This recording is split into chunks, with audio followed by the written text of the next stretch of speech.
Look at that gray, or not gray, like brown sand sky.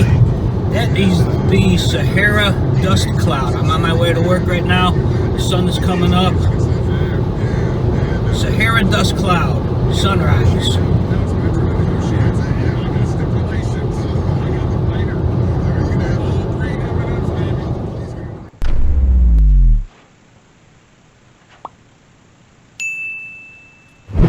Alright guys, well, I'm back home and we must have had bad storm or something because I came home last night, didn't notice this, but my grass is like grown tremendously, as you can see.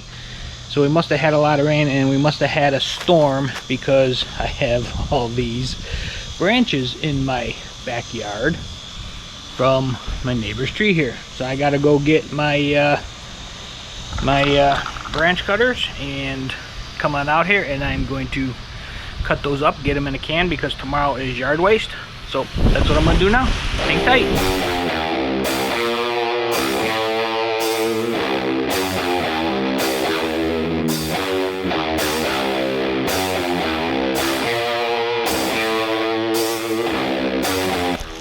Alright, pretty much got it all cleaned up.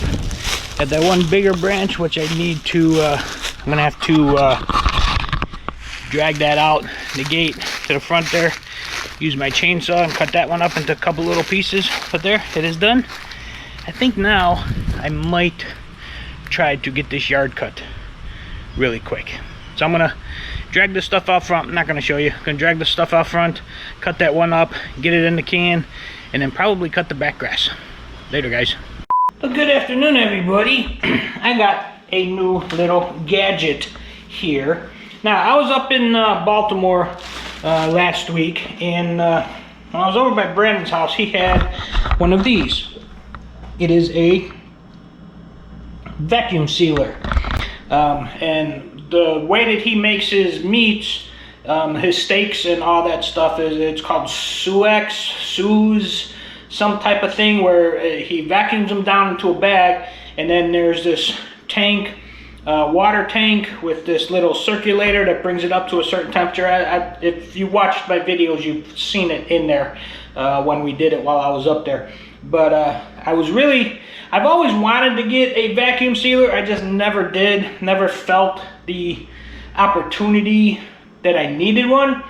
But now being here on my own, buying like a couple things of meats at a time and stuff, and instead of just putting them like in the freezer in the wrapper, I'm going to take these out. I'm going to put them in the little bag, vacuum them down, seal them, and then put them in the freezer. That way they won't get freezer burn, because some of these sometimes will sit in my freezer for weeks and weeks and weeks, and when I take them out they got a little bit of a freezer burn on them. So I am going to attempt, I did one last night. I did the sausages last night. I'm going to do these 2 things of ground beef here, and yeah, let's see how this thing goes.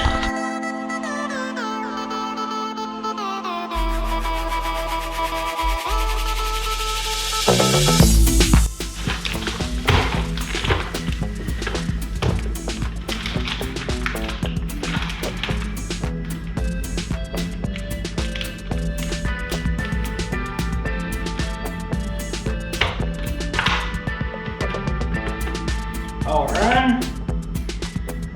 Guess I'm gonna do it with dry and see how that goes.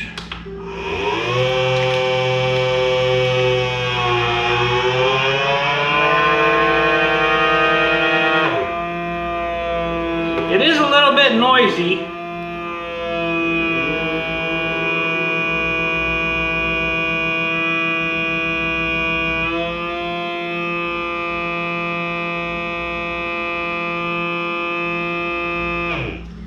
There we go, vacuumed up and sealed. And if this worked right, there we go. And I can throw that in the freezer and it'll be good. I got the other one to do here. That's it, my new little toy. Later, guys. Good afternoon, everybody. As you can see, working on the Mazda, changing the oil. Long overdue because it's been sitting for a while, and then I started driving it to work once I got the new ECM to work properly. So it's been a while. Even though there's not that many miles on it, it's been sitting for probably 9 months with the same oil in it. So I'm changing the oil, get that all taken care of. I am also going to finish running the like I showed you, I started putting in the new dash cam with the rear camera, which I ran. I just got to run the wire up to the front and then hook the new one up, which is right there in that box. So I'm going to finish doing that while I'm doing the oil, and hopefully, depending on weather, I need to trim this tree up, get those dead branches off. I need to do some more in the backyard too a little bit.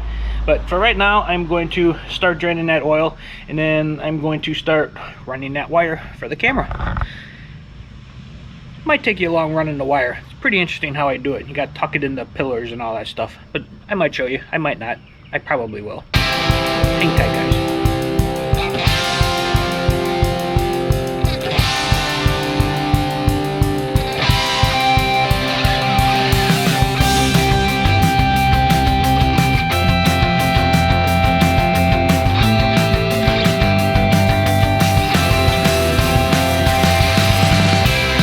Alright guys, as you just seen, I ran the wire all the way down from the back to the front up to here, which I'm going to have to coil that up. I'm going to take this old dash cam off, wire this all up into the new one, see if I can use that old mount on there. Hopefully that will work, and then I'll hook up all the wiring, and then I'll have a front and rear dash cam in the Mazda, just like I do in the Honda.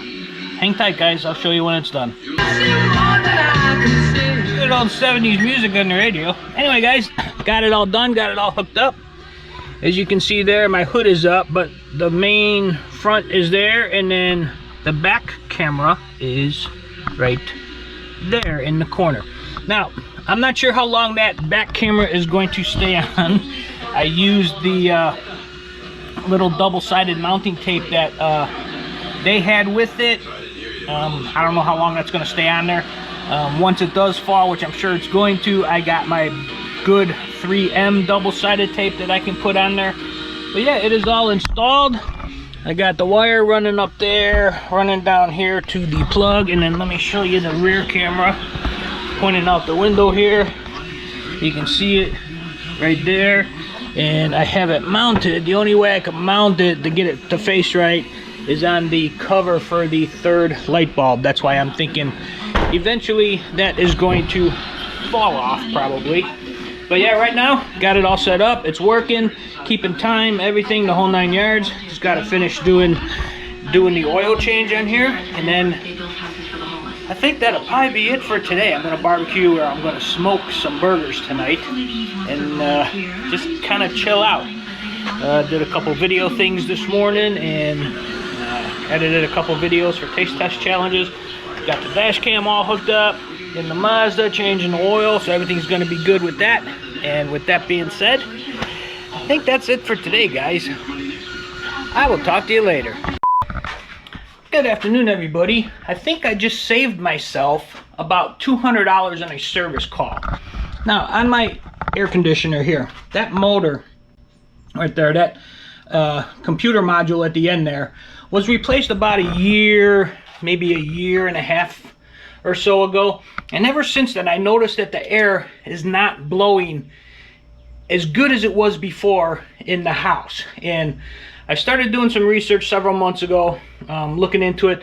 And there is a speed variance on there where you can change the speed of the fan. Now, I wasn't quite sure how to do it.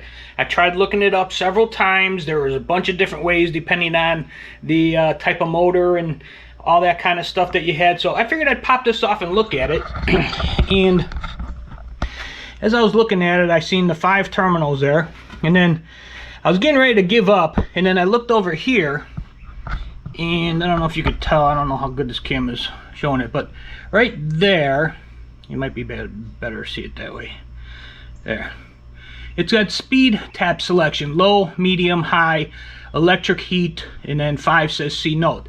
Now I know 4 is the electric heat, And then the other three, low, medium, high, the plug was in the center position, meaning it was on the medium speed. So I turned it on, just turned the fan on, not the whole AC unit, just turned the fan on, and felt it, got a good look at it and how fast it was going. I figured, let me just try this. So I shut the circuit breaker off, pulled that terminal out of the middle section and put it in where it said high section, kicked the circuit breaker back on, and it started going at a high speed. One that's faster than the medium.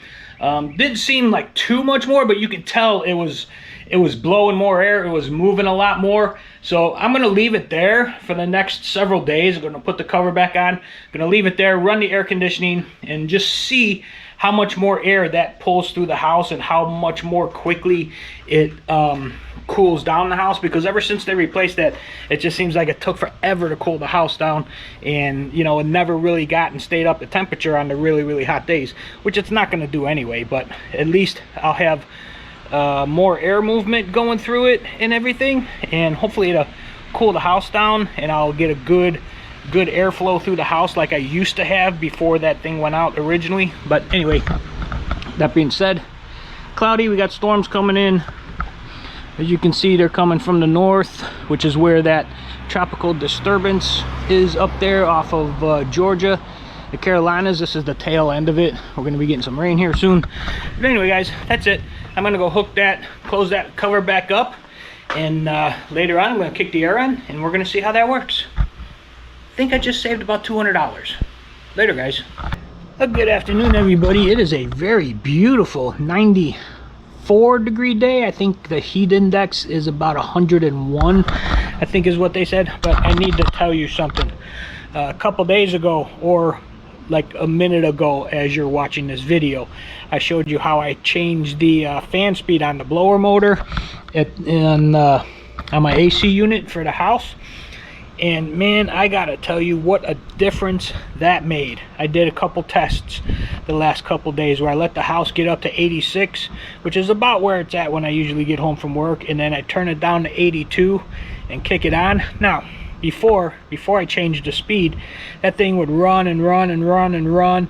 It might satisfy at 82. It usually got to 83 degrees, but it never shut off until later on at night when it started getting cooler out. But I gotta tell you something, changing that fan speed, 2 times I did it, 2 times. Both times, turned it down to 82, kicked it on. It's satisfied at 82 in about 45 to 50 minutes, and then it shut off. The house was nice and cool. It didn't keep running, wasn't keep running, so that's gonna make a huge difference. Probably in my electric bill, because the AC is not going to be running for hours and hours and hours because it can't satisfy. Now, I do have single pane windows, probably need new insulation in the attic, so it's a little bit harder to get it cool. But man, it cooled the house down to 82 degrees in less than an hour. Satisfied, shut off. Amazing.